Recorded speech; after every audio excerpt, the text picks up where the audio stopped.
সুপ্রিয় দর্শক, আগামীকালকের একটি ঘটনা। আমি টাঙ্গাইল শহরে গেছি, স্ট্রবেরি কিনতেছি।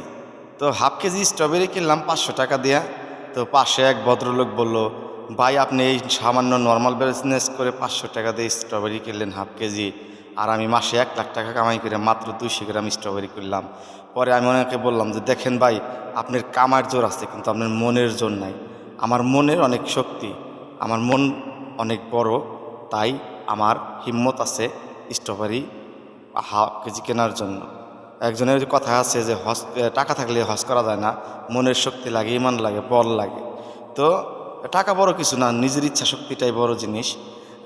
এই কথাগুলা মানে বললাম, মানে এটা আমাদের দর্শক জেনে রাখুক, এইগুলা জানার দরকার আছে। কারণ ভবিষ্যৎ মানুষ কেমন হতে পারে, টাকা পয়সা না থাকলেই যে সব কিছু সমাধান হয়